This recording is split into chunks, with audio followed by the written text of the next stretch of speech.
여러분 안녕하십니까? 정말 이 온라인 경제 미디어쇼 스픽스, 여기에서 제가 노영의 디너쇼를 시작합니다. 월요일부터 금요일까지 오늘 그 첫 방송인데요. 우아하게 마무리하는 하루, 노영의 디너쇼 노영입니다. 안녕하세요.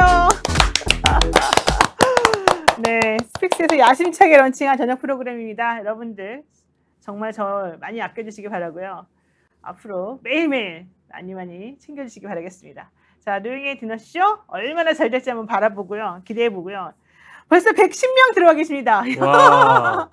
저 이렇게 많은 분들이 성원해 주실지 몰랐는데 너무 기쁘고 감사드리고요. 자, 제 옆에 있는 우리 핸섬한 우리 아나운서죠. 누구죠?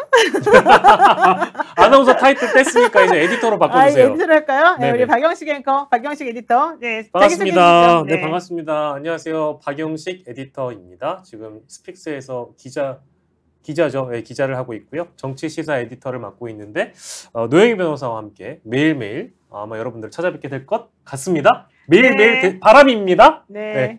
우리 박영식 뉴스캐스터, 우리 네. 박영식 에디터는 네. 연합뉴스TV의 간판 앵커였습니다. 그렇죠. 네. 예, 제가 섭외가 됐죠, 스픽스에. 저희가 그래서 모셨습니다. 네네. 아니 뭐 제가 뭐 오고 싶어서 온 거죠, 뭐. 네. 그래서 저희가 모셔가지고 네. 앞으로 한번 좀 우리 방송에 활력을 넣어주고 좀 특색 있고 멋있는 방송을 한번 만들어 보려고 저희가 네. 열심히 한번 만들어서 준비한 분이니까 여러분 한번 잘 지켜봐 주시고요. 자, 오늘 적극적으로 댓글, 질문, 의견 주시면 좋겠고요. 오늘 일바 안나님 안녕하세요. 기다리고 있어요. 김현숙님 기다리고 있어요. 노변님 예뻐요. 시작이네요. 조예삐님 안녕하세요. 매일 8시 본방사수. 천사님 기대 만땅. 해피바이러스님 그 다음에 아가토스포토님 어렵네요. 이것도 읽어드려야 돼요. 네. 조예삐님 아침은 토마토, 저녁은 좋습니다. 네. 변호사님 스케줄 따라다니시는 분. 좋습니다. 달림님, 네. 꽃길 가자님, 잘살자님 손 흔들지 마세요. 오그라듭니다. 죄송합니다. 해피바이러스님은 박영식 앵커님 잘생겼다. 네, 좋습니다. 그리고 우리 노영희 변호사님, 조원재 대표님 불러주세요. 이런 분도 계시는군요. 진짜요? 네, 유우진님께서. 아까 생방 이어서 들어오신 분인가 봐요. 네, 영근님, 박시영 배신하고 왔어요. 영근님 훌륭해요. 이런 사람이 좋아요. 자, 어쨌든 앞으로 계속 많이 사랑해 주시고요. 자, 오늘 방송 처음 순서 시작하겠습니다. 네. 오늘 디너쇼, 저희 디너쇼는 성격을 조금 알려드릴게요. 우선 그냥 그날 있었던 이슈 중에서 제일 중요한 이슈 간단하게 한번 짚어보고요. 이 박영식 앵커와 함께 짚어보도록 하고요. 그리고 그날 좀 시사 정치 이슈 간단하게 하나 더 짚어보고 그 다음에 좀 사회 이슈를 좀 한번 해보려고 합니다. 이번에는 네네. 좀 다른 데서 다루지 못했던 시사와 예능을 좀 접합시켜보는 그런 성격의 디너쇼를 한번 해보려고 해요. 좀 편하게 한번 해보려고 해요. 그리고 제가 다른 데서 하지 않는 얘기를 좀 편하게 한번 해보려고 합니다. 오늘 첫날이기 때문에 어떤 식으로 할지는 잘 모르겠어요. 한번 해보고 여러분들이 좋아해 주시면 그 방향으로 가보려고 하니까 오늘 많이 들어보시고 많은 의견 주시면 제가 열심히 해보겠습니다. 첫 번째 오늘 뉴스토리의 주제는 뭘까요? 주제는 네. 대통령이 경로했다입니다. 우리 대통령. 네네. 윤석열 대통령님. 뭐 윤석열 대통령이 경로 최근에도 하셨고, 네. 근데 이제 오늘은 사실 문재인 대통령께서 경로하셨다.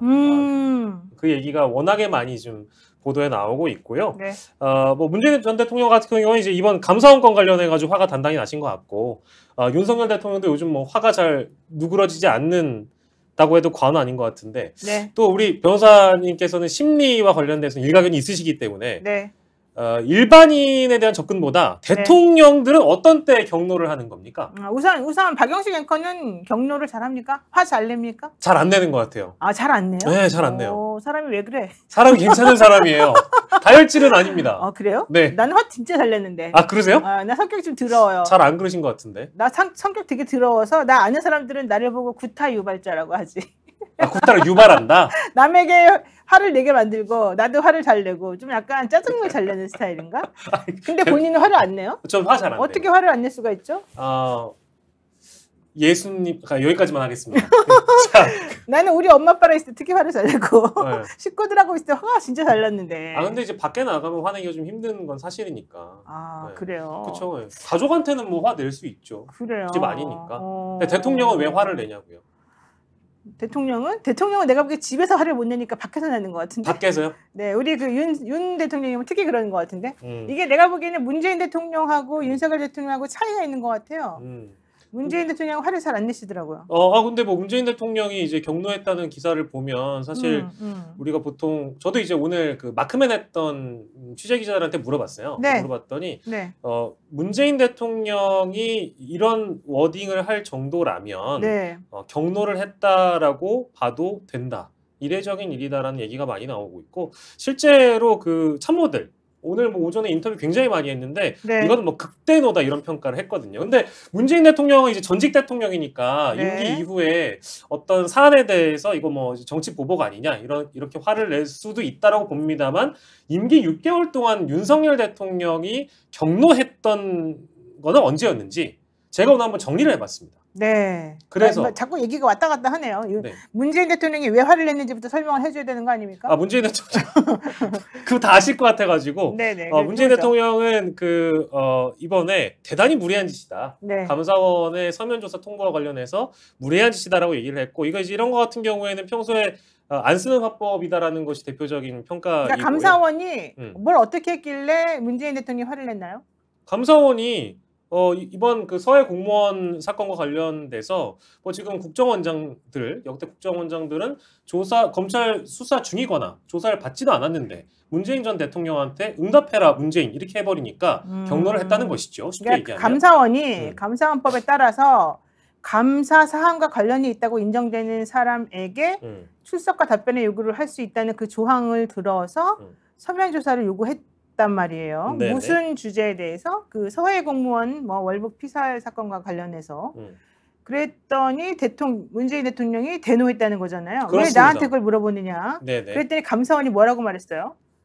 아니 김영삼한테도 물어봤고 그렇죠. 전직 대통령들 다 물어본 적 있다. 내가 박근혜한테도 물어봤고 이명박에게도 물어봤고 다 물어봤는데 왜 너만 대답 안 하냐? 네네. 이렇게 얘기를 한 거잖아요. 그래서 이게 좀 화날 만한 일인가라고 네, 여당에서 지적을 하고 있는 거죠. 그러니까 근데 솔직히 말해가지고 그 당시 그 사람들은 일곱 비리 사건, 그 다음에 뭐 4대강 사건, 뭐 등등등등 여러 가지 정말로 우리 국격에서 혹은 국가적인 경제적인 위기를 불러일으킬 만한 사건을 문제가 있었기 때문에 뭐 노태우 대통령도 그렇고 전두환 정권 때도 그렇고 그런 것들 때문에 사실 문제가 있으니까 특히 당연히 조사를 했을 필요가 있었던 거지만 네네.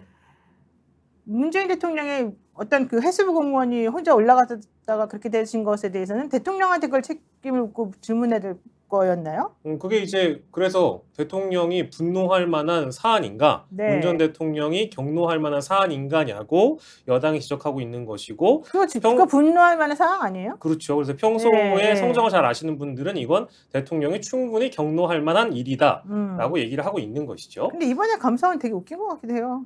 웃겨요? 네. 어느 대목이? 아니 감사원은 무슨 원래 감사원은 헌법상 독립적인 기관이어야 되잖아요.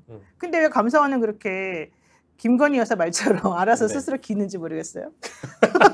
그래서 이걸 이제 독립이냐 내지는 네. 이것을 독립이냐 독재냐 이렇게 뭐 또 양비론적으로 양시안적으로 접근하는 언론들도 있긴 한데 네. 아무튼 지금 이제 네. 대통령의 경로를 저희가 주제로 얘기를 네, 하고 좋아요, 있습니다. 좋아요. 그래서 문재인 대통령이 언제 경로했는지도 궁금하실 것 같아가지고 네. 임기 중이었을 때 경로한 거 보면 검사들이 돈봉투 만찬했을 때 기억나세요? 그렇죠. 그때 경로했었고 그 이영렬 서울중앙지검장하고 안태근 네. 당시 이제 검찰국장이 술자리 돈봉투 사건 때 경로했고요.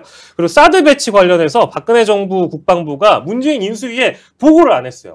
사드 배치 관련해서 추가로 들어온다는 거에 대해서 네. 그때 경로했고 이명박 전 대통령이 감옥 가기 전에 성명을 한 번 냈어요. 그때 네. 뭐라고 냈냐면 정치 보복을 운운하면서 노무현 전 대통령 죽음을 운운한 적이 있어요. 그때 문재인 대통령이 선을 넘었군요. 경로를 했습니다. 네. 근데 그런 거랑 비교를 해보면 이번 사안이 동등하게 경로할 만한 사안이냐라고 이제 문재인 정부 참모들은 얘기를 하고 있고요. 윤석열 정부에서 임기 6개월 채 안 됐죠? 네. 6개월 동안 윤석열 대통령이 언제 경로했는지 한번 저희가 정리를 해봤습니다. 네. 1번 해외 순방 중에 경로했다. 왜? 아니 왜 이거 내가 바이든이라고 한 적 없는데 왜 국내에서 바이든으로 나가고 있는 거야? 당신들 지금 일 안 하고 뭐 하고 있는 거야? 홍보 수석이 엄청 혼이 났다고 합니다. 네. 그건 들어보셨죠? 본인이 말해놓고? 아니 본인은 바이든이라고 한 적이 없다는 거예요. 네네네네네. 근데 홍보수석이나 참모들이 왜 일을 안 하고 있냐. 지금 네네. 국내 난리 난 거 이거 책임져라. 어허. 니네들 뭐 하고 있냐라고 어, 격노했다고 전해지고 있고요. 네. 그리고 어쩌다 공무원인 사람들. 어공들. 장제원이 추천해가지고 대통령실에 들어갔던 인사들이 왜 이렇게 일을 못하냐. 아하. 윤핵관들에게 격노를 했다 그래요. 그래서 대통령실 인사 물갈이 됐을 때 격노했고요. 네. 그리고 기억나시겠습니다만 치안감 인사. 근데 그때 격려했던 건 특히 윤핵관들에게 격려했던 거는 왜 우리 이 대통령실에 있는 정보가 니네 윤핵관 라인들에게 흘러나가느냐. 그렇죠. 이거 가지고 그것도 격려했던 거죠? 맞아요. 그것도 맞고요. 네. 그리고 시간을 좀 더 거슬러 올라가 볼게요. 네. 8월에 치안감 인사가 번복된 적 있죠? 네. 이거 국기문란이라고 격노했고요. 하나 더 네. 있어요. 네. 문재인 정부의 태양광 에너지 사업. 이거 개탄스럽다라고 격노했고요. 네. 그리고 마지막입니다. 윤석열 대통령이 임명했었던 교육부 장관 두고 네. 그렇게 훌륭한 사람이라고 얘기를 했는데 음흠. 그거를 박민영 국민의힘 대변인이 비판한 적이 있어요. 네, 맞아요. 그것 때문에 또 격노했다라고 증언이 나왔어요. 그래서 그렇죠. 그런데 너무 아이러니하게 박민영은 지금 대통령실 가 있어요. 맞아요. 왜 그런지 알아요? 왜요? 더 이상 밖에서 떠들지 못하게 하려고. 아무튼 그 역할은 주어진 것 같아요. 자, 이 타임에서 라인님 크크 제 댓글 읽어주시면 맨날 들어올게요. 자, 제가 읽어드렸어요. 약속 꼭 지키셔야 돼요. 자, 그리고 웨스님 내 댓글을 읽지 마. 읽으면 악플 못 써. 나 읽었어. 이제 악플 써야 돼요. 자, 많이 참여해 됐죠? 주세요. 아무튼 그래서 그 대통령은 왜 이렇게 화를 내는 거예요? 우리 대통령 화 잘 내요. 내가 알기로. 원래 잘 낸다고 알려져 있습니까? 원래 욕도 잘하고 이 네. 새끼 저 새끼 되게 잘하는 걸로 알고 있어요. 그건 뭐 전 국민이 봤기 때문에. 그리고 기억력도 되게 나빠요. 내가 알기로. 그래. 근데 자기 저는 마음대로 기억을 지워.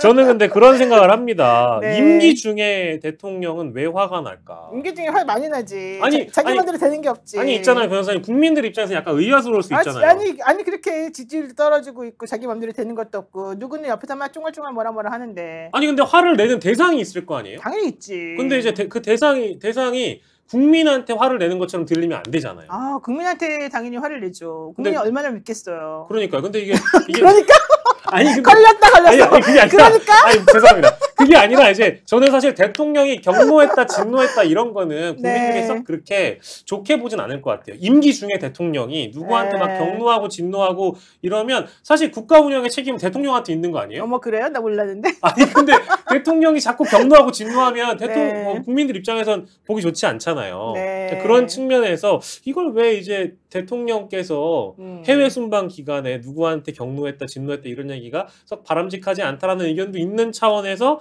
문재인 대통령이 전 대통령이 격노했다고 하니까 네. 이거를 비교해서 알아보자라는 목소리가 있기에 저희가 오늘 좀 반영을 해드렸습니다. 근데 진짜 우리 박영식 앵커는 대성하지 못하겠어요. 왜요? 너무 모범적이잖아.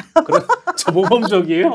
사람이 어떻게 이렇게 엄격하고 훌륭하고 올바를 수가 있어요? 아니 그렇지만 이게 사실 부모님이 너무 훌륭하신 거 아닌가? 아니 지지하는 분들 입장에서 아니 진짜로 저는 근데 지지하는 분들 입장에서는 임기 네. 중에 대통령이 화를 내면 막 시원하게 받아들인 사람도 있을 수 있어요. 네. 지지하는 사람들 입장에서 그럴 수 네, 있잖아요. 네, 네, 네. 야 우리 대통령 시원하다. 네, 근데 네, 지지하지 않는 사람들 입장에서는 대통령이 왜 이렇게 자꾸 격노하고 분노하지 이런 의문을 가질 수 있잖아요. 나는 대통령을 격노하는 걸 보면서 내가 격노한다. 아니 그러니까 제 대통령 때문에 열받아 죽겠네. 말이 요즘에. 그 말이라는 거죠. 생각해보세요. 대통령 때문에 지금 화나 있는 사람이 얼마나 많아요. 그 점에 대해서는 설명하지 않아요? 그러니까 검찰총장일 때는 격노하고 분노할 수 있다고 저는 생각을 하는데 대통령이 돼서 분노할 만한 사안들을 만들고 그거를 어떤 국민 여론이 분열하는 데에 갈라치기로 쓰면 안 된다는 것이다라는 차원에서 야, 네. 비교를 해본 것입니다. 쉐이크님께서 바지가 꽉 조여질 때 격노한다. 이건 너무 의미심장한 말인데요. 그게 무슨 말이에요? 우리 대통령님은 바지하고 이렇게 연관이 있잖아요. 바지가 꽉 조여질 때 격노한다. 얼마나 힘들겠어요. 불편하니까 격노하겠지. 그건 맞는 말인데. 동양님, 박영식 저번 주에 스픽스에서 극 대노하셨습니다. 이것도 뭐야? 그건 맞긴 맞아요. 지난주에 좀 열받아서 극 대노하긴 네, 했습니다. 알겠습니다. 근데 여기 중요한 걸 지적하신 분이 있네요. 네네. 격노한 이유가 대통령마다 중요한데 네네. 대충 눈치고 둘 다 격노했다고 하고 넘어가는 건 종합편성 채널 스타일이다. 저희는 그렇게 얘기 안 했어요. 저희는 그렇게 얘기 안 했어요. 나는 알아. 그 종편 스타일 누군지. 누구야? 뭐 TV 지읒 뭐 채널 이런 거잖아요. 뭐 그렇긴 하죠. 예. 거기서 네, 이제 우리는 웃고 살아요. 양비론적으로 우리는 접근하긴 하는데 어떤 네. 경로에도 다르다. 음. 사안이 다를 수 있다라고 음. 제가 오늘 소개를 좀 해드렸습니다. 네. 근데 뭐 예, 아무튼 대통령은 왜 경로했는가 한 주제를 가지고 오늘 아주 가볍게 난 얘기했는데 첫 번째 와. 문재인 대통령은 경로할 만하다. 네. 얼마나 기분 나쁘겠어요, 솔직히 말해가지고. 왜냐면 본인 지금 완전히 물먹이고 사실은 모욕 주는 거잖아요. 서해 월북 그 상황, 그러니까 서해 월북 공무원 피살 사건은 그 전에 국정원하고 군인하고 전부 다 오케이 해놓고는 갑자기 윤 대통령으로 되자마자 갑자기 스탠스를 바꿔가지고 정말 천하의 이상한 상황으로 만들어 놓은 거였잖아요. 거기에 대통령이 어떤 개입을 했나요? 대통령이 뭐 전화를 했나요? 뭘 어떻게 했나요? 저는 정말 이해할 수가 없는 상황이 너무 많이 벌어져서 감사원도 보세요. 얼마나 스탠스를 갑자기 착착 뒤집어 버리죠. 저는 그래서 김건희 여사가 녹취록 이명수 기자랑 녹취 떴을 때요. 알아서 긴다 그 말이 너무너무 귀 딱 들리는 거예요. 저는 그런 말 들으면서 설마 그랬거든요. 근데 문재인 대통령 평상시에 너무 고구마스러워가지고 좀 답답하고 그랬는데 이번에 대노했다 경로했다는 걸 듣고 그래도 이분도 어느 정도 화를 낼 줄 아는 사람이구나. 완전히 그렇게 고구마스럽진 않구나 이런 생각했고요. 네네. 차라리 이 기조를 조금 더 이어갔으면 좋겠다. 이게 바로 일반 국민의 생각이다. 이걸 좀 하셨으면 좋겠다. 이어가지 않을까 싶기도 하고 그 내용은 잠시 뒤에 이제 저희가 또 깊게 그럴까요? 다른 분하고? 박진영 우리 숙명여대 개공 교수님이 기다리고 계시고요. 네. 마지막으로 그러니까 정리하는 차원에서 문재인 전 대통령이 이제 대단히 무리한 짓이다라고 이제 경로하는 이유는 이제 크게 두 가지라고 저는 보는데. 네.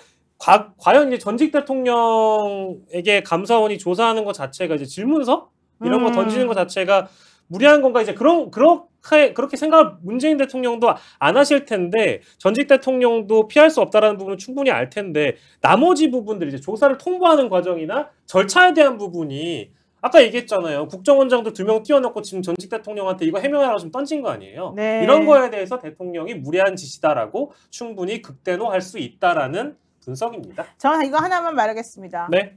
문재인 정부 당시 최재형 감사원장은 재임 기간 내내 원전 폐쇄와 관련된 정책에 문제가 있다면서 샅샅이 뒤졌지만 결국 별반 성과를 거두지 못했습니다. 백운규 전 산업통상자원부 장관과 한수원 관계자들에 대해서 강압적으로 진술을 받았다는 원성만 들어왔습니다. 현재 진행 중인 관련 재판에서도 역시 감사원과 감사원장의 무능력이 도마에 오르기도 했습니다. 그런데 정치로부터 독립적이고 청렴 결백해야 될 감사원장은 임기가 끝나기도 전에 국민의힘에 입당하고 대선 주자로 나서겠다는 포부를 밝혔었고요. 당내 경선에서 떨어지자마자 종로에 안착하고 국민의힘 국회의원으로 활동하고 있습니다. 이게 과연 타당한 일입니까? 감사원장으로서? 대답해 주세요. 타당하지 않습니다. 게다가 감사원은 윤석열 대통령이 취임하자마자 국정원과 함께 전 정부의 모든 정책들을 뒤집어 엎어버리고 그 유래를 찾아볼 수 없을 정도로 그야말로 탈탈 털고 있습니다. 이거 타당합니까? 타당하지 않습니다. 과연 이런 상황에서 감사원이 정치로부터 독립적으로 활동하고 직능과 권력으로부터 독립적인 활동을 하는 것이라고 말할 수 있습니까? 저에게 계속 말할 수 없습니다. 그렇죠. 네네. 그런데 감사원에서 지난 2일 이날 발생한 북한군의 서해 공무원 피격 사건 처리 의혹과 관련해서 문재인 전 대통령에 대해서 서면 질에서 발생하는 거 이거 타당합니까? 정말 화가 나네요. 그렇죠. 무례한 짓입니다. 네. 예. 감사원은요. 국민적 의혹이 큰 사안에 대해서 감사원이 적극적으로 사실관계를 규명하기 위해서 감사의 착수에 사실관계를 규명하고 있을 뿐이라는 원론적인 입장을 밝혔지만 서해 공무원 피살 사건이 그런 명분에 부합하는 것입니까? 아닙니다. 윤 대통령의 해외 순방으로 인해 불거진 큰 파고를 무마하기 위해서 감사원이 전면에 나서 사실상 화살바지 총알바지 하고 있는 건 아닙니까? 저 언제까지 대답해야 돼요? 대답하시죠. 아닙니다. 감사원이 성동격서로 검찰의 시간을 벌어주고 검찰총장 출신 대통령을 위해 사실 승인하고 있는 거 아닙니까?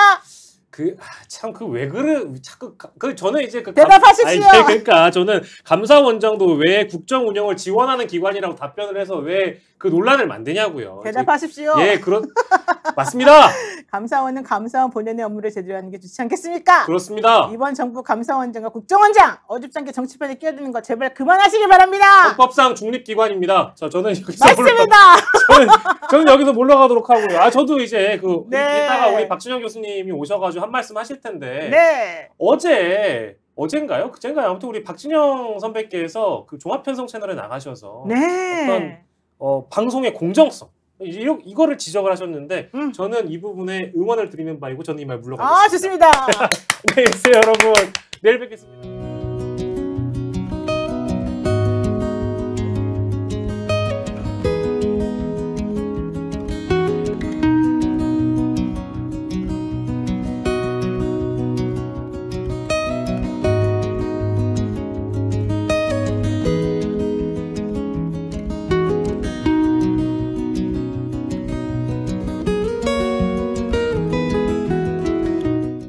네, 앞서서 뉴스토리에서도 정리했습니다마는 감사원이 문재인 전 대통령에게 서해 공무원 피격 사건 관련 서면 조사를 통보한 것과 관련해서 정치권 공방이 지금 거센 상황이죠. 윤 정부 첫 국정감사인 오늘 여야의 공방으로 파행을 빚는 것도 있었습니다. 여전히 혼돈의 정치권입니다. 전 정부를 겨냥한 각종 수사, 조사 한둘이 아니지만 정말 너무 노골적이다. 이런 생각 안 들 수가 없습니다. 오늘 박진영 숙명여대 개건교수 모시고요. 이야기 한번 나눠보도록 하겠습니다. 안녕하세요. 네, 안녕하세요. 네, 매우 피곤해 보이시네요. 아니, 뭐, 저녁 때면 원래 또 피곤할 나이가 됐지 않습니까? 그렇습니까? 네, 네. 우리 둘 다 피곤해 보여요. 뭐, 강장기 없습니까? 네, 없습니다. 그냥 정신력으로 승부하십시오. 야, 네. 그게 뭐, 맨입에 하는 방송이네. 네, 맞습니다. 자, 박진영 교수님 요청사항이 있었습니다. 가벼운 네. 질문 하나 넣어달라. 네, 무거운 질문도 가능합니다. 네. MBN에 나가셨다면서요, 어제. 아, 예. 네, 뭘 어떻게 하셨길래 MBN 얘기를 해달라는 거예요? 대답해 보십시오. 그 MBN 영상이 네. 자료화면이 나왔는데, 네. 제가 봤을 때는 좀 부적절한 영상이 나온 것 같아가지고. 어떤 영상이 나왔습니까? 문재인 대통령이 새정치민주연합 야당 당대표 시절에 박근혜 대통령이 문제가 있으면 수사를 해야 되지 않느냐라는 네. 그 영상이 나왔는데요. 그 영상과 지금 감사원 감사를 받아야 되지 않느냐라는 것을 이제 같이 매칭시켜서 나왔더라고요. 그래서 제가 봤을 때 감사와 수사는 엄연히 다르다. 그리고 이제 박근혜 대통령은 그 당시 국정농단 건으로 수사를 받는 상황인데 어떻게 지금 상황과 연결되느냐 이렇게 이제 좀 따졌죠. 그러니까 MBN에서 이번에 감사원에서 서면 조사를 하라는 그런 요청을 한 것에 대해서 문재인 대통령이 대노했다라고 말이 나오니까 네네. 예전에 박근혜 전 대통령 관련해 가지고 문재인 대통령이 했던 것을 매치시켜서 그렇죠. 당신이 그때는 당연히 감사원 감사 받아야 된다고 해놓고 이제 와서 왜 딴 얘기 하느냐 그렇죠. 이런 식으로 보냈다는 거죠. 영상을 네네네. 내보냈는데 네. 그것은 안 맞는 거였다. 그렇죠. 수사와 감사는 엄연히 다른 거고요. 그 당시 박근혜 대통령은 이미 이제 국정농단 관련해가지고 정황적 증거들이 나와 있는 그런 상황이었습니다. 사실 뭐 그 다른 종편에 비해서 MBN은 그나마 상당히 좀 이 중립적인 편인데 네. 제가 이제 느꼈던 점은 브루토스 너마저 뭐 이런 느낌 있지 않습니까? 네네. 이 정권이 바뀌고 특히 이제 언론들이 알아서 좀 기는 뭐 이런 상황이 있는데 사실 MBN은 그나마 좀 양호한 편이에요. 그런데도 MBN에서도 그런 자료가 나왔느냐 이런 것에 대한 좀 아쉬움이 있었죠. 근데 제가 보니까 매일경제는 뭐 경제지여서 그런지 모르겠지만 윤 대통령 되고 난 다음에 엄청나게 그쪽 스탠스를 그냥 막 취하고 이러던데요. 모기처럼 파리처럼. 제가 우리 노 변호사님도 MBN 많이 출연하셨지 네, 않습니까? 네. 저는 이 데뷔한 게 그 MBN의 그 백운기의 뉴스와이드로 데뷔를 했기 때문에 나름 MBN에 대한 좀 애정이 애정과 있어요. 신뢰 이런 게 좀 있거든요. 네. 그랬는데 MBN이 그렇게 나오니까 좀 섭섭하셨군요. 뭐 저는 섭섭했을 수 있고 또 사측에서는 또 다른 생각이 있을 수 있겠죠. 네. 근데 이제 MBN은 아마도 그게 있을 것 같아요. 지금 현재 종편이 지금 재승인 문제가 있으니까. 네. 그때 당시에 처음에 그 MBN을 만들었을 때 설립할 당시에 오너라 그래야 되나요? 아마 그렇죠. 이제 그 돈 마련하는 그 방식이 좀 잘못되었었죠. 네, 그래서 네, 원래 네. 취소되느냐 뭐 무효냐 마냐 이거 가지고 좀 일이 있었다가 6개월 중단하는 방식으로 그때 그렇죠. 됐었죠. 한편으로는 좀 이해가 가는 게 워낙 무지막지한 정권이니까. 네. 그런 그래서 생각도 아마 듭니다. 좀 보복당할까봐 그런 것도 있을 수 있다. 네. 네. 그렇지만 그래도 진실은 외면하면 안 된다. 네. 네. 네, 좋습니다. 자, 여기까지 하고요. 박 교수님 지금 현재 상황은 어떻게 보십니까? 지금 여야가 대치 국면에 있는 것처럼 보이시는 겁니까? 아니면은 이게 좀 이건 대치 국면이 아니죠. 그래요? 어떻게 봐야 돼요? 목에다가 이제 칼을 겨누고 있는 상황이죠. 대치를 넘어서서 네.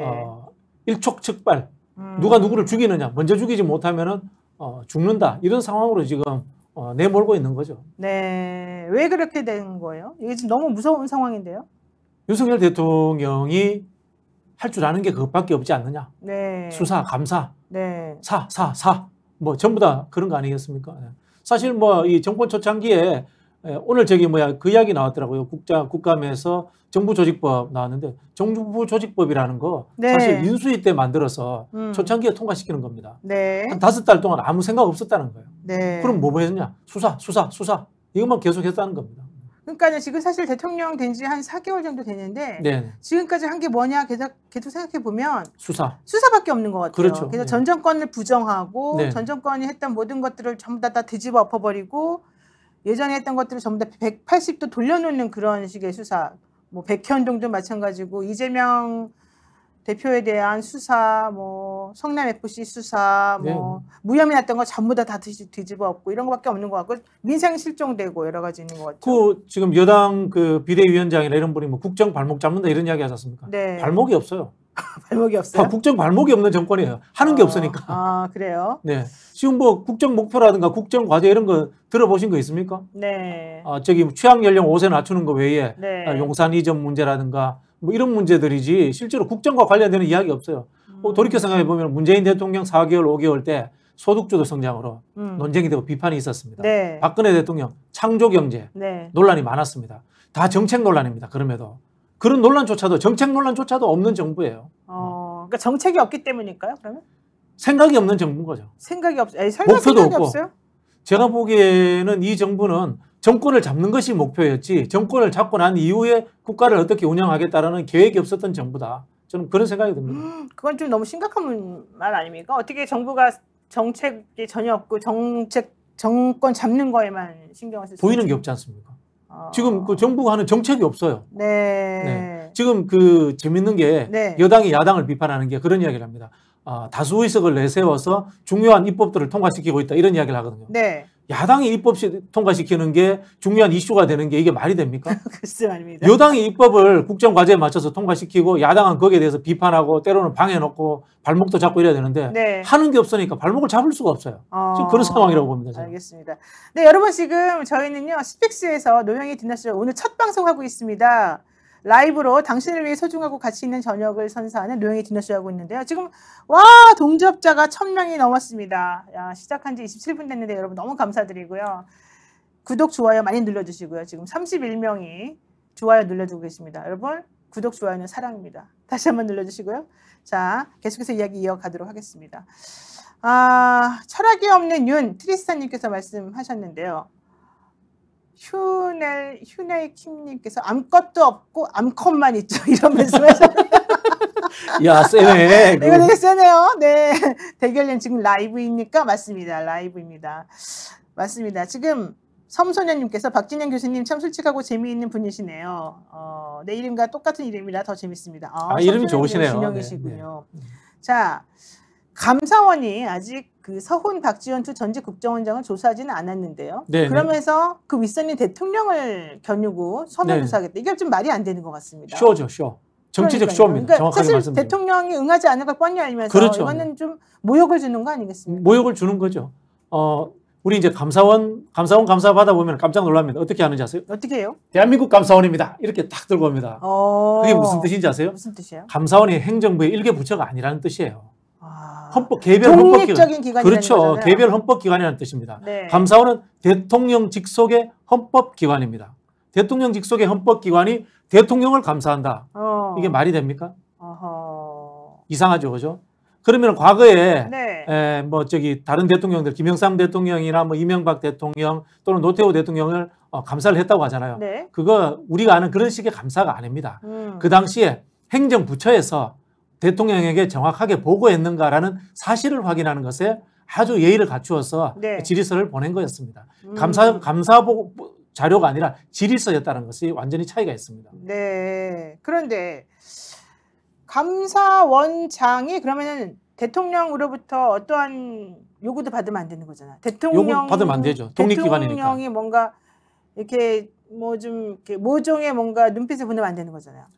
눈빛을 보내는 것까지 막을 수는 없는데요. 아니 그래서 지난번에 사실 문재인 대통령이 대통령 시절에는 그래서 최재형 감사원장이 그렇게 문재인 대통령하고 딱 각을 세우면서 본인이 하고 싶은 다 했던 거잖아요. 그렇죠. 근데 이번에 윤석열 대통령이 되고 난 다음에 새롭게 그 감사원장이 올랐었던 최재해 감사원장은 대통령을 도와주는 게 감사원장이다 이렇게 본인이 스스로 말하지 않았습니까? 헌법 정신에 위배되는 완전히 이야기를 잘못된 하고 있어요. 있는 거죠. 그런 사람은 원래 탄핵시켜야 되는 거 아니에요? 저는 그렇다고 봅니다. 네. 감사원이 그 흔히 하는 말로 행정부처가 아닙니다. 네. 행정부처가 아니고 헌법에 보장된 또 독립기구예요.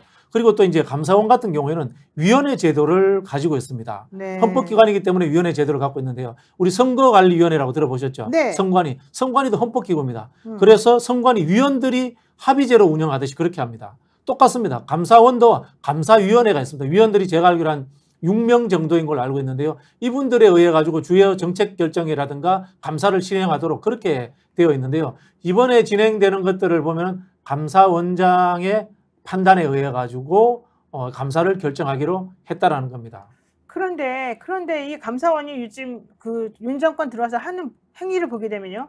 방통위 두쓰시고 다니고요. TV조선을 뭐 점수를 조작했다 그러면서 심사위원들의 집까지 압수수색을 했고요. 그다음에 국민권익위원회의 권익위원장이 출근을 뭐 좀 늦게 했다 그러면서 내부에 있는 사람들을 쫓아다니면서 뭐 이렇게 권익위원장에 대해서 잘못된 말을 하라고 쫓아다니기도 했다 그러고 하라는 건 안 하고 솔직히 말해가지고 자꾸 쫓아다니면서 뭔가 스토킹하듯이 이상한 감사를 하고 있다 이런 얘기 계속 나오거든요. 제가 보기에는 일단 첫 번째는 이 정권의 네. 성격에 맞춰주는 거죠. 맞춰준다는 것이 네네. 정권의 성격이 사정이라든가 이런 부분에 대해서 힘을 실어주고 있다. 그리고 또 흔히 하는 검찰 정부다라는 것이 어떤 좀 이 압력이라든가 이런 느낌을 뉘앙스가 있을 거 아닙니까? 네네네. 그런 부분이 있다는 것과 두 번째는 감사원이라는 조직 논리라고 봅니다.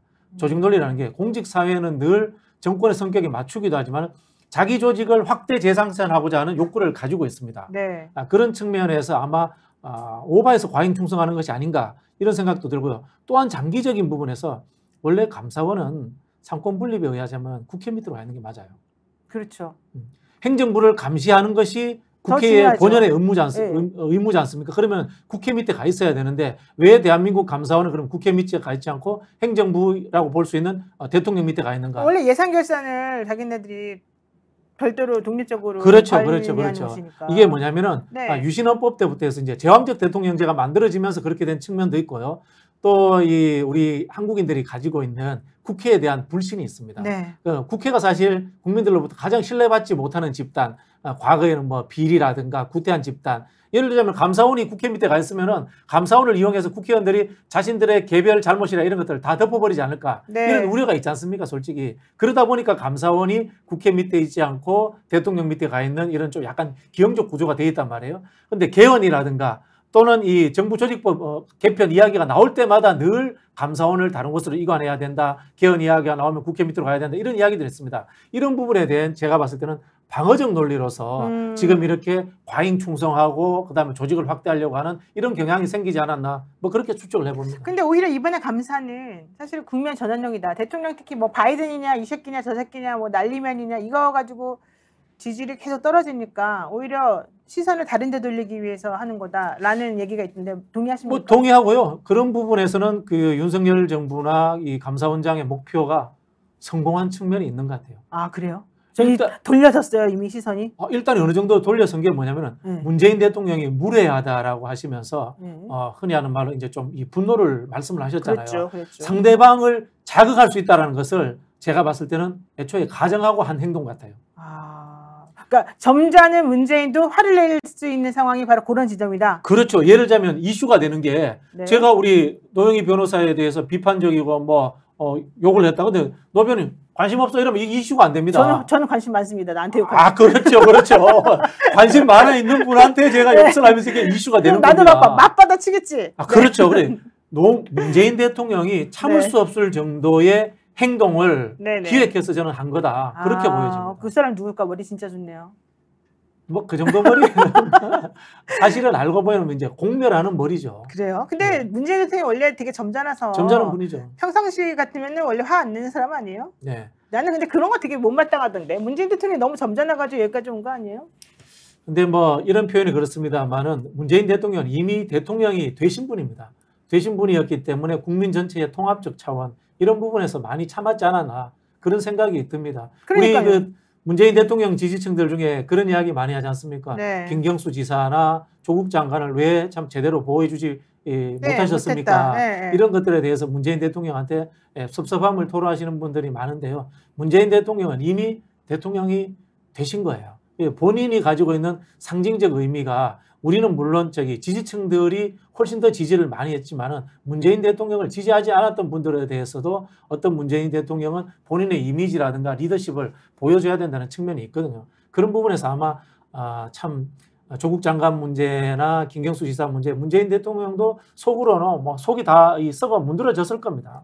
근데 제가 좀 안타깝게 생각했던 거는 예를 들면은 정경심 교수 같은 경우란 말이에요. 그때 당시에 문재인 대통령이 마지막에 사면권을 행사할 수 있었는데, 그리고 사람들 전부 다가 사면권을 행사하기를 바라는 사람들이 많았었는데 결국 사면권을 행사하지 않았고, 그다음에 그 이후에 허리 디스크가 너무 심해가지고 제대로 서기도 힘들다라는 말이 나왔었는데, MB는 별로 아파 보이지도 않는데 형 집행정지 나와가지고 3개월 또 3개월 연장해가지고 편하게 있는데, 정경심 교수는 형 집행정지 안 돼가지고 엄청 고생하다가 요번에 어젠가 오늘인가 겨우 한 달 형 집행정지 허락받았잖아요. 그것도 정말 되게 구차하게. 그런 모습을 보면서 아니 형 집행정지 또 안 해주는 이러한 정권에 그 사람을 이렇게 딱 내동댕이 치는 이 모습을 보면서, 아니 본인에게 주어진 그런 권한도 행사하지 못해서 결국 이렇게 만든 상황은 좀 너무한 거 아니냐. 혼자 독야청청 푸르르면 뭐하냐. 주변 사람들 전부 다 너무 힘든데, 이런 생각 했거든요. 저도 그 정경심 교수 정도는 사면을 해주실 줄 그리고 알았어요. 김경수 지사 같은 경우도 절대 가석방도 안 해준다는 거잖아요. 그렇죠. 그렇게까지 놔둘 필요가 있어요. 정경심 교수 건 같은 경우에는 이게 인도주의적 측면이 존재하고 있는 거지 않습니까? 네네네. 그런 측면에서, 그리고 또 이 윤석열 정부와 한때 대척점에 있는 겁니다. 네. 조국 장관 문제나 이런 부분에서는 한꺼번에 정치적으로 털어낸다는 측면에서 정경심 교수는 사면을 해줬더라면 얼마나 좋았을까라는 그런 아쉬움이 뭐 저도 사실 같이 가지고 있고요. 김경수 지사 문제는 문재인 대통령 선거 때 일입니다. 문재인 네. 대통령 선거 때 일이기 때문에 아마 네. 정치적 부담이 있지 않았나, 뭐 그런 생각이 좀 드네요. 그러니까 저는 노영희 디너쇼를 노영희 속물쇼라고 이름을 좀 지었으면 좋겠어요. 저는 그냥 속물적으로 제가 솔직히 말씀드려볼게요. 사람이 누군가를 위해서 그러니까 물론 자기가 추구하는 가치를 위해서 항상 일을 해요.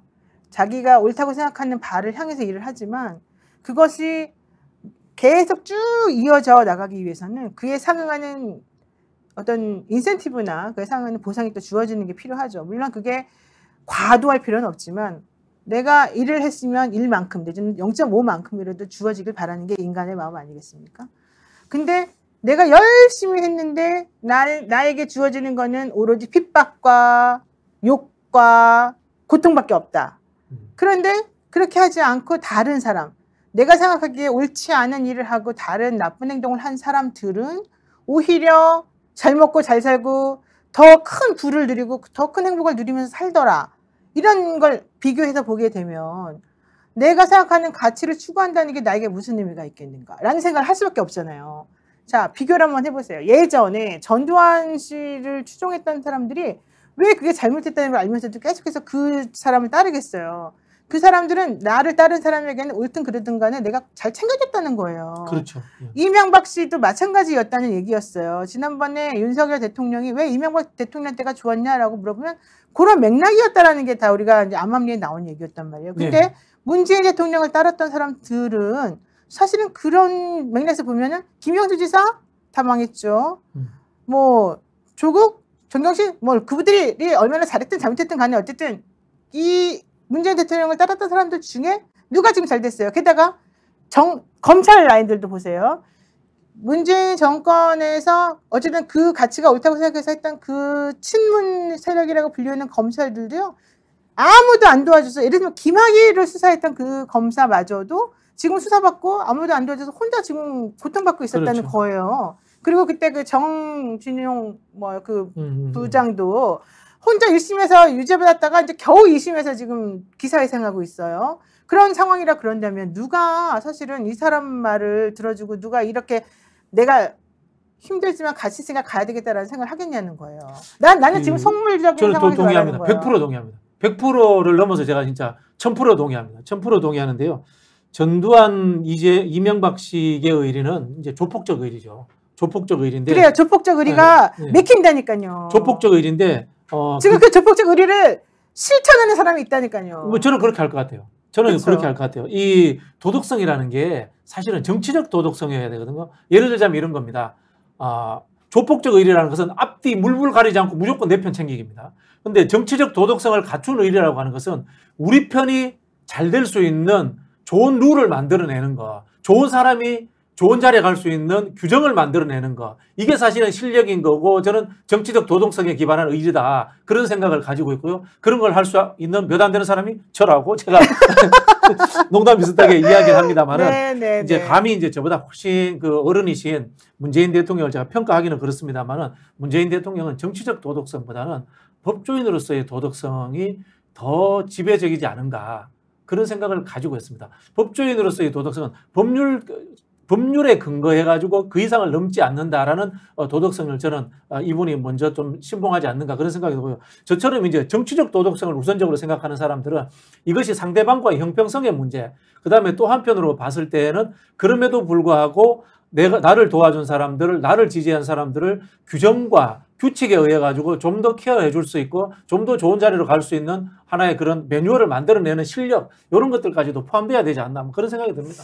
그러니까 저는 하여튼간 다 훌륭하고 다 좋은데 참 좋고 그 말도 맞고 다 괜찮은데 적어도 그런 가치를 따랐기 때문에 내가 당하면 안 되지 않나, 그런 교훈을 안게 되면 누가 그런 가치를 따르겠는가, 이런 마음이 들어서 속물적 관점에서 말씀드리는 거고, 그게 옳다고, 굉장히 중요하고요. 네. 그 균형감이 중요합니다. 예를 들자면 네. 이제 안철수라는 정치인에 대해서 우리 그 불만이 두 가지가 나옵니다. 네. 자기 사람도 챙기지 않는 사람, 그런 이야기가 나오고, 또 한편으로 가면 자기 사람만 챙기는 사람, 네. 이런 이야기를 하거든요. 네. 그러면 자기 사람만 챙겨서 되겠습니까? 아닙니다. 그죠? 공정하게 챙겨야 되죠. 그런데 그럼요. 자기 사람을 더 챙겨야 되겠죠. 네. 그 방법은 룰이라든가 규칙을 잘하는 사람, 훌륭한 사람이 잘 될 수 있도록 짜주는 실력이 필요한 건데, 안철수라는 정치인은 그 실력이 부족했기 때문에 양쪽으로부터 비판을 받았던 거거든요. 하여튼 저는 그래서 이 공무원들이 정권 바뀌자마자 그렇게 싹 다 돌변하고 싹 다 바꾸고 안면몰수하는 이유는 다 그거라고 봐요. 왜냐하면 그분이 정권을 잡았을 때 그냥 공명정대하게만 했거든. 근데 그렇게 공명정대하게 한 것이 물론 보편적 가치고 훌륭하지만 그 개개인들에게는 별로 도움되는 게 없었거든. 본질적인 문제가 나오는 거예요. 권력은 공명정대한가? 그래서 그래요, 저는. 그런 게 아니죠. 저는 그래서 이게 참 안타까운 일인데, 그래서 저는 그런 거 하기 싫어요. 난 정말 그래서 하기가 싫어요, 솔직히 말하면. 근데 자, 우리 이제 이런 얘기는 그만하시고, 자, 이제 좀 재밌는 얘기를 한번 가봅시다. 요즘에 아주 정말로 이렇게 세간의 이슈가 되고 있는 유튜버 얘기가 있어서 한번 제가 재밌는 얘기를 한번 해보겠습니다. 저는 그냥 이렇게 좀 재밌는 얘기도 하면서 저녁 시간을 좀 때우고 싶습니다. 부인하고 결혼하셨습니까? 결혼하셨죠? 예. 네, 몇 살 차이 나세요? 6살 차이 납니다. 본인이 많으세요? 적으세요? 제가 많죠. 네. 네, 제 친구는 남학생인데 얘가 10살 어리더라고요. 자기 와이프가 10살 많더라고요. 네, 남자가 테리우스처럼 생겼는데 초등학교 동창인데 엄청 예쁘게 생겼거든요. 한 시절에 다 테리우스였습니다. 아니야. 걔만 특히 그랬는데. 근데 네, 10살 많은 언니랑 결혼하더니 지금 문방구 하고 있는데, 문구점 하고 있는데 약간 이제 그 언니하고 나이가 10살 차이 나지만 외모는 똑같아지는 그런 현상이 벌어지고. 네. 근데 어쨌든 자, 한번 요즘에 이슈가 되고 있는 그 유튜버의 한번 사진을 한번 공개하겠습니다. 한번 보여주시죠. 바로 이분들입니다. 네. 자, 외모가 비슷해지고 있습니다. 어제 봤습니다. 이거 아세요? 이분 누구죠? 37살 차이라고 제가 들었는데. 네. 그러니까요. 37살 차이 나는 이 유튜버 부부란 거예요. 이 부부의 이름은 다정한 부부래요. 아세요? 이 두 분은? 아니, 저희 방송에서 잠깐 스쳐가면서 봤는데. 네. 네. 이 두 분은 원래 처음에는 25살 차이 나는 부부라고 얘기가 나왔었대요. 남들 보는 눈 때문에 그랬던가요? 네. 처음에는 25살 차이 나는 부부라고 소개가 됐고요. 8년 동안 같이 살았었다고 얘기가 나왔었대요. 네. 그랬는데 사람들이 야, 무슨 25살 차이야? 니네 거짓말이지라고 말을 했대요. 그래서 결과적으로는 확인을 해봤더니 아니다. 우리는 25살이 아니라 37살 차이입니다. 라고 하면서 이제 저기 보세요. 우리는 그리고 결혼 안 했었는데 이제는 8년 동안 같이 살았습니다라고 하다가 이제는 지난달에 9월 29일이죠. 혼인신고를 한 거예요. 혼인신고를 아예 해버렸다고 얘기가 나왔습니다. 이 정말 띠동갑 유튜버라고 하는 거죠. 이 유튜브가 저 할머니가 74세? 그 정도 되네요. 47년생이니까. 네, 저 남자분이 노무현 대통령이 46년생이었는데. 예. 아 그래요? 한 살 적으시네요. 노무현 대통령. 저 남자분이 37살인가요? 38살인가 그렇대요. 네. 자, 일반적일까요, 저분들이? 저는 뭐 그럴 수도 저런 있다고 봅니다. 뭐 그래요? 예를 들어서 역으로 생각을 해보십시오. 네네. 남자하고 나이가 많고 여자가 나이가 적은 상태에서 37살 차이다. 그런 경우 우리 과거에 뭐 봐왔지 않습니까? 그건 좀 정상적이지 않지 않아요? 아, 그것도 뭐 그게 정상적이지 않다라고 이야기하지 않았던 걸로 알고 있는데 그 당시에 사람들이. 아 그래요? 네. 난 정상적이지 않은 것 같은데. 그런가요? 네. 일단 뭐 저는 뭐 사랑에 국경도 없고 나이도 없다 여기에 대해서는 동의를 합니다. 아니 그래서 사람들이 전부 다 저런 걸 보면서 아, 두 분의 행복을 바랍니다. 남들 눈치 보지 말고 두 분 행복하게 사세요라고 얘기를 해요. 네. 세계 로맨스다. 근데 이거를 한의학자 분이 네. 일반적으로 생각하는 남성과 여성의 나이차, 결혼과 관련된 이런 걸 조사하시는 게 있대요. 한번 보겠습니다. 자, 보세요. 진화 심리학자가 한 건데요. 배우자 선택에 관한 국제적 조사 대상에 관해서 이제 조사를 해봤더니 평균적으로 여자들은 자신보다 3.5세 정도 나이가 많은 남자를 선호하고요. 평균적으로 남자들은 자신보다 2.5세쯤 어린 아내를 원한다는 거예요. 왜 그러느냐? 생식력과 연관되어 있기 때문이다. 아. 그러니까 아기를 낳기 위해서는 왜냐면 여성들이 보통 60세 정도가 되면은 나이 때문에 이제 생리가 이제 끊어지고 그렇게 되면 배란이 안 되니까 아기를 못 낳잖아요. 그러니까 기본적으로 아이를 낳을 수 있는 연령을 고려해서 이제 네. 저런 식의 그런 나이 차를 고려해서 관계를 가지려고 한다는 요즘 거죠. 근데 그 자녀 안 낳는 분들도 많지 않습니까? 네, 그러긴 한데 이제 일반적으로 이제 네. 평균적인 걸 얘기를 하는 거죠. 네.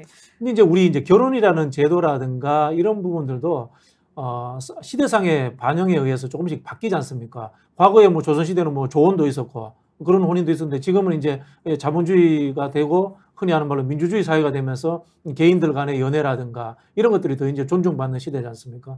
그런 부분에서 저는 또 이게 연령 차이가 난다는 게 지금은 뭐 우리가 야 대단하네 이렇게 볼 수 있지만은 어느 시기가 되면은 별로 이상하게 안 보는 세상이 올 수도 있다고 봅니다. 아니 제가 농담 비슷하게 그런 이야기 하는데 옛날에 그 그리스 아테네에서는 3718이 유행을 했대요. 뭐예요 그게? 37살의 남자 시민과 18살의 여자가 결혼을 하는 겁니다. 결혼을 하는데 그 당시에 오래 못 살잖아요. 네. 근데 이게 뭔가 하면은 네. 말씀하신 것처럼 네. 그 생물학적인 부분들도 있고 경제적인 부분도 존재하는 거예요. 네. 아테네 시민이 37살 정도가 되면은 네. 보통 이제 경제력을 갖춥니다. 네. 경제력을 갖춘 상태에서 18살이라는 흔히 아까 말씀하신 것처럼 이 생물학적으로 이제 자녀를 낳을 수 있는 가장 건강한 나이에 여자하고 이제 결혼을 한다는 거예요. 네. 하는데 근데 오래 못 살아. 근데 37살짜리 여자가 37살 정도 되는 나이가 되면은 남자가 이제 죽는 거예요. 그러면은 37살 된 여자가 18살 된 남자하고 다시 재혼을 하는 거야. 네. 이 재산은 남자 중심이었다가 여자 중심으로 했다가 순환되는 거죠. 네. 그런 이야기도 있습니다. 네. 이게 알고 보면은 네. 금방 말씀하신 것처럼 우리가 아니 생물학적인 것만 볼 수는 없는 게 네. 저는 사회학적인 그런 경제 구조 이런 것들도 작동하지 않나 이런 생각이 들어요. 물론 이 두 분은 제가 볼 때는 사랑을 하는 게 가장 우선적이다 이렇게 보여지네요. 사랑을 하고 있을까요, 진짜로? 그렇게 봐야죠. 그렇게 봐주는 그 세상을 좀 아름답게 봅시다.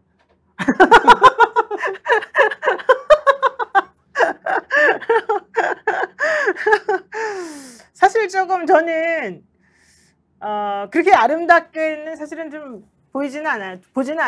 저의 개인적으로는. 네. 그러니까 그 사랑이라고 하는 걸 그래서 저는 그냥 단순히 생물학적으로만 바라보면은 저 상황을 이해하기는 어려워 보여요. 무슨 어떤 형이상학적인 게 존재하고 있겠죠.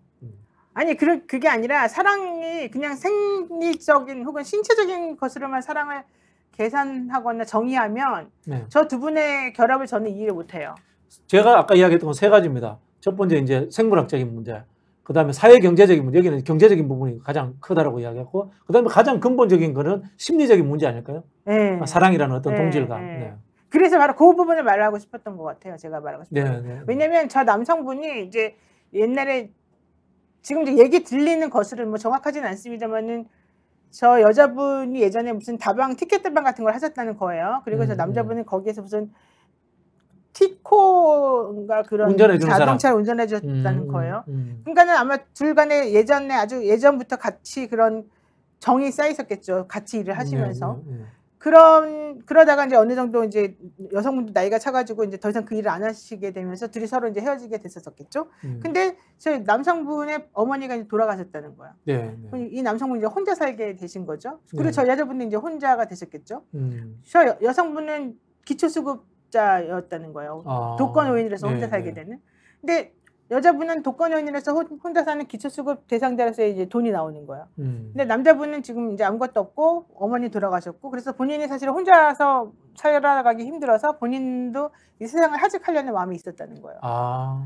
그럴 때 저분을 다시 만났대요. 그러니까 심리적으로 이제 위안이 심리적 됐겠죠. 안정감 이런 게 그렇죠. 이제 존재하는 예, 예. 관계네요. 네. 그런 상황에서 두 분이 서로 이제 의지를 하게 된 거죠. 네. 그래서 둘이서 같이 살게 된 거죠. 음. 그럼 둘이서 같이 살면서 이제 우리가 어떻게 먹고 살 것인가를 고민했겠죠. 그러면 둘이서 서로 같이 살면서 소박하게 음식도 만들어 먹고 서로 응원해주는 그런 모습을 유튜브로 한번 찍어서 내보내보자 네. 라고 이제 생각을 하게 된 거예요. 요즘 유튜브 네, 네, 유행하니까. 네. 한번 그런 화면도 볼까요?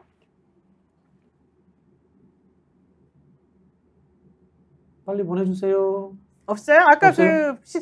그래서 소박하게 밥 먹고 이런 유튜브가 나가면서 그 영상들을 사람들이 참 좋아하게 됐대요. 그래서 사람들이 아 저렇게 맛있게 밥 먹고 소박한 음식을 나눠 먹는 모습을 사랑스럽게 생각을 하면서 사랑하게 되면서 저분들에게 관심을 이제 많이 갖게 됐다는 거예요. 네. 그러니까 그분들이 이제 심리적으로 많이 안정감을 갖게 됐는데 문제는 그때부터는 저 여자분에게 나오던 기초수급 보조금이라 그래야 되나요? 그 돈이 네. 안 나오게 됐다는 거예요. 아 수익이 생겨가지고. 네, 네. 그래서 어떻게 됐을까요? 그럼 뭐 저기 경제적으로 전에보다 나아졌네요. 살만한 상황이 아니 된 돈이 거예요. 없어졌다니까요. 네? 돈이 안 나오게 됐다니까요. 근데 유튜브에서 뭐가 좀 이렇게 수입이 생기지 않나요? 그래서 유튜브에서 이제 수입이 생기게 되는 거예요 이제부터. 네네. 그래서 저분들은 저렇게 순수하게 이렇게 시골 컨셉으로 식사하는 모습도 나오고 저렇게 사람들에게 이제 어필이 되면서부터는 나라에서 주는 기초수급 생활 대상자로서 돈이 안 나오고 화제가 됐고 그 다음에 구독자도 많이 늘어나게 됐고 그런데 그 페이지에서 이제 엄청나게 당연히 욕을 먹겠죠. 왜냐면 나이 차이도 많이 나면서 저 둘이 무슨 짓 하는 거냐 저게 가짜 아니냐 주작 아니냐 이러면서 그러다가 의심을 하기 시작했고 그런데 아까 말한 것처럼 그런 상황에서 둘이서 이제 진짜 혼인을 하게 되는 거죠. 네. 근데 그럼 저런 것들을 우리가 이제는 진짜를 믿어야 되냐 가짜라고 봐야 되느냐. 글쎄요. 저는 이제 어떻게 생각해요 저런 거를? 심리적으로 저는 제 심리적으로 별로 의심하고 싶지 않아요. 제가 뭐 수사관도 아니기 때문에 의심하고 싶지 않다라는 게 이제 제 솔직한 본 마음인데 이제 우리 그 어릴 때 그 로맨스 영화 보면 이런 거 이야기했잖아요. 너 나 사랑해? 동정심 아니야? 뭐 이런 이야기하기도 하고 뭐 사랑과 우정 사이의 경계는 어디쯤인가 이런 이야기하는데 저는 그런 게 애매하다는 생각이 들어요. 한편으로 보면은 사랑이라는 것은 다양한 마음의 종류가 있지 않나. 네, 그렇죠. 뭐 이제 그런 생각도 들면서 저분들이 경제적인 욕구를 위해서 저렇게 한 측면이 뭐 몇 % 존재하더라도 그것도 좀 그냥 이해했으면 좋겠다 그런 생각이에요. 제 마음은. 그러니까 저도 그렇게 생각하는데 제가 하고 싶은 말은 뭐냐면은 사실 이제 일반적이지는 않지만 그리고 저는 성생활은 안 될 것 같아요. 저 여자분이 62세까지 생리를 했는데 68세 때 아마 저 남자분을 만났나 봐요. 그러고 나니까 아기를 너무 갖고 싶었대요. 68세 때. 저 남자분의 아기를 갖고 싶었대요. 네네네. 근데 68세 때 아기를 낳을 수가 없을 거 아니에요. 배란이 안 되니까. 그래서 결국 이제 아기를 못 낳았어요. 그렇지만 뭐 시험관 아기 같은 걸 이제 하고 싶었다는 거예요, 본인은. 그래서 어쨌든 그 남성분과 그런 관계를 갖고 싶고 가정을 꾸리고 싶었다는 마음은 사실일 거 아니에요. 자, 그러니까 그런 관계는 못 하겠지만 사람과 사람 간의 관계가 꼭 그런 뭐 섹스나 이런 생리적인 걸로만 이어지는 건 아니잖아요. 그렇죠. 제일 중요한 건 정, 그다음에 네네. 둘 간의 의지 이런 거잖아요. 네네. 그리고 같이 생활하는 거잖아요. 네네. 그렇다면 저 둘은 이미 그런 관계는 유지가 되는 거잖아요. 네네. 이미 혼인도 했고 둘이 같이 생활하고 있고 같이 유튜브도 하면서 같이 경제 공동체가 되어버렸고 네네. 그다음에 서로 의지하고 있고 네네. 그렇다고 하면 우리가 그걸 색안경을 끼고 볼 필요가 있을까? 아니 뭐 좀 그걸 분석적으로 보는 사람들은 그렇게 볼 수도 있다고 보는데 이거는 뭐 결론을 내리기는 어려운 것 같아요. 그렇죠. 개인의 네. 시각의 차이다라는 그런 말씀을 좀 드리고 싶고요. 하나 이제 그 이야기는 하고 싶어요. 순수라는 것에 대해서 우리가 너무 집착할 필요는 없다. 뭐 이런 생각이 듭니다. 저는 사실 이제 정치평론가잖아요. 정치평론하면서 수많은 사람들이 정략적 발상, 정치공학적 발상 이런 이야기들에서 비판할 때 제가 그 이야기 하거든요. 정치 원래 공학적인 거야. 정치 원래 권모술수라는 개념이 포함되어 있어. 그런 이야기를 제가 늘 자주 하거든요. 전략이라는 개념은 정치에 기본적으로 녹아 있는 거야. 이런 이야기를 하거든요. 정치를 누군가는 가치로서 보지만 누군가는 이준석처럼 게임으로서 보기도 하고 누군가는 승패의 문제로 보기도 하고 이런 사람들이 다양하게 존재하는 거거든요. 다만 이걸 종합적으로 봤을 때 보편적 인류의 기준에 벗어나지 않으면 되는 거다. 저는 이렇게 보고 있거든요. 저는 뭐 두 분의 이 사랑이라는 부분들도 뭐 물질적인 것이 포함되어 있다는 의심이 있을 수도 있고 뭐 여러 가지 그 윈도우 부부라는 의심이 있을 수도 있고 그렇지만은 두 사람이 의지해서 살아간다라는 하나의 보편적인 공동체로서의 두 사람의 공감대 이것이 있다면은 그냥 두리뭉실하게 우리가 사랑이라고 봐줘도 되지 않을까 뭐 그런 생각이 드네요. 그러니까 그래서 제가 하고 싶은 말은 사랑이 도대체 뭘까? 이제 나이가 들수록 저도 그런 거에 대해서 좀 고민을 하게 된다. 저는 노영희 변호사님을 사랑합니다. 갑자기 고백? 아니 그렇게 성의 없이 말하는 거 말고 눈치챘구나. 그렇게 그냥 아무렇게나 말하는 사람 말고 진짜로 남녀간의 사랑이 뭘까 이거에 대해서 조금 궁금하게 생각을 하게 됐어요. 네. 우리가 사실 남편하고 부인하고 오래 살다 보면 막 맨날 왼수 갖고 그러잖아요. 그것도 사랑이죠. 근데 그럼에도 불구하고 계속 걱정이 되고 그러잖아요. 자기 옆에 있는 그 사람이. 그러니까 나는 사랑이라고 하는 거하고 정이라고 하는 거가 그게 구분이 정확히는 안 되는데 우리는 이제는 뭐 딱 사랑이라고 하는 그 알콩달콩한 그 생리적인 욕구가 들어간 그런 것보다는 정이라고 하는 그런 것을 좀 더 함축적인 면에 초점을 맞춰서 살아가고 있는 게 아닌가. 나이가 많아졌어. 그래서 이제 저런 거 보면서 자꾸 욕하고 그러는 것보다는 이제 좀 이해하는 쪽으로 좀 자꾸 가게 되더라고요. 뭐 그런 것 같아요. 네. 사실 이제 정치 평론을 한다는 것은 날카롭게 분석하고 헤집어야 되거든요. 누군가의 살을 헤집어야 되는데 그게 이제 어느 순간에 야 저게 업보가 돼서 나한테 돌아오지 않을까 이런 생각도 들고 제가 그 우리 장성철 소장하고 늘 싸우면서 정들어서 지금 사랑하잖아요. 아 그래요, 장 소장하고. 네. 그래요? 네. 왜 장성철 사랑하면 안 되나요? 아니 나도 좋아요. 네. 근데 이제 이 평론하고 정치 평론하고 이렇게 방송에서 자꾸 얘기하고 그러면은 사람들은 그러잖아요. 뭐 애매하게 하지 말아라. 너는 왜 말을 이랬다 저랬다 하냐. 그래서 그 상대 그 자기를 대변한다고 하는 사람이 뭔가 좀 더 세게 말하기를 원하는 그런 분들이 많잖아요. 네네. 근데 그러면은 본인이 생각했던 것보다 좀 더 막 세게 말이 나가기도 하고 남을 아프게 찌르기도 하고 막 그러잖아요.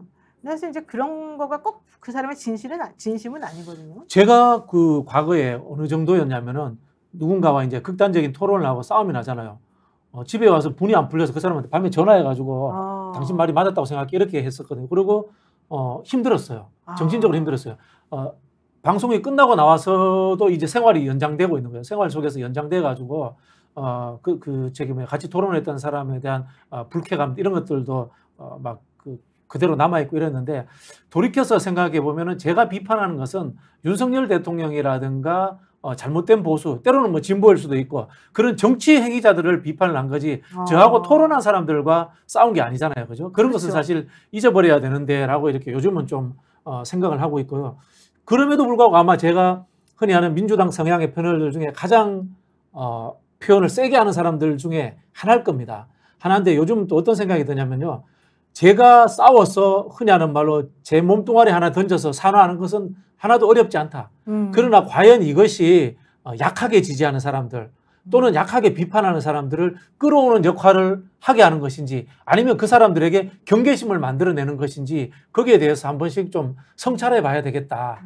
그런 좀 전략적인 좀 생각도 해봅니다. 맞습니다. 저는 그래서 오늘 제가 왜 이 유튜버 얘기를 꺼내왔느냐 하면 사실 좀 상식적으로 딱 처음 봤을 때 납득이 안 갔거든요. 저는 좀 이상하다고 생각을 해가지고 이 두 분을 조금 분석해보고 싶었는데 분석을 해보다 보니까 내가 모르는 세상이 있고 이럴 수 있겠구나라는 걸 느꼈어요. 저 두 분은 처음에는 어땠을지 모르겠지만 어쨌든 이 같이 유튜브라고 하는 거를 매개로 해서 정말 저렇게 같이 사랑하고 살아가고 있구나라는 걸 느꼈단 말이죠.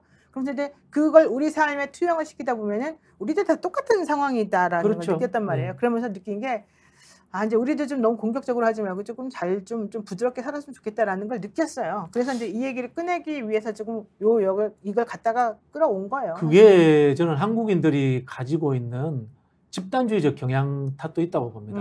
그게 보통 이제 영어로 콜렉티비즘 이렇게 집산주의 이렇게 네, 표현을 네, 하기도 네, 하는데요.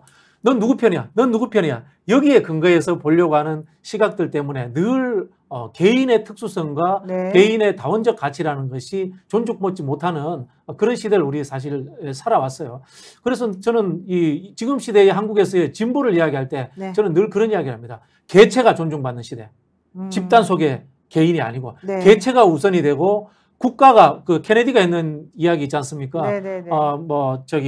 내가 국가가 나에게 무엇을 해주기 전에 내가 국가를 위해서 무엇을 해줄 것인지 고민해라. 네. 그거는 60년 전 이야기고요. 네. 지금은 저는 국가는 늘 개인을 위해서 존재해야 된다. 그런 음. 생각이 들고 개인들의 모여진 합리적인 공동체가 국가로 되어야 된다. 라는 이제 역으로 생각하는 시대로 저는 리버럴한 시대로 왔다라고 그런 생각을 가지고 있습니다. 네, 맞습니다. 하여튼 저는 그래서 좀 더 부드러워지고 좀 더 맨날 화 안 내는 그런 생활을 조금 하고 싶어서 사실은 이 노영의 디너쇼가 좀 그런 쇼가 됐으면 하는 마음에서 이 마지막에 이런 좀 주제를 좀 꺼내봤습니다. 저도 좀 풀어지네요. 그렇죠. 네, 예. 네, 네. 그렇지만 저 그래도 얄미운 사람은 끝까지 얄밉긴 해. 좀 끝까지 얄밉긴 해. 어쨌든 그래도 뭐 얄미울 땐 얄밉고 또 좋을 땐 좋고 그래도 마음을 조금 풀어질 땐 풀어지고. 이제 싸울 때 싸우더라도 네네네. 또 통합돼야 하거든요. 이제 정치의 두 가지 가장 큰 행위가 네, 투쟁과 통합이에요. 네, 맞습니다. 먼저 사실 투쟁을 해야 돼. 네. 왜 투쟁을 해야지 저 사람하고 나가 무엇이 다른지 네. 이익관계가 뭐가 다른지 분명해지거든요. 네. 그게 분명해지면은 그것을 가지고 또 합의점을 찾으려고 하는 통합도 만들어져야 됩니다. 맞습니다. 네, 자 여러분 오늘 노영의 디너쇼 첫 방송이었는데 오늘 어떠셨는지 정말 궁금하고요. 댓글 많이 남겨주시면 제가 또 마음속 깊이 감동받고 행복해하겠습니다. 오늘 여러분 함께해 주셔서 너무 감사드리고 기쁘고요. 네, 오늘 또 좋아요 댓글 안 눌러주신 분들 많이 눌러주시고요. 구독 많이 해주시면 또 감사드리겠습니다. 저는 오늘 방송 행복하게 마치고 박진영 교수님과 함께 네, 그리고 또 내일 아침 아니죠. 내일 저녁 8시에 다시 한번 또 여러분 찾아뵙겠습니다. 고맙습니다. 오늘 교수님 여기까지 고맙습니다. 네, 감사합니다. 네.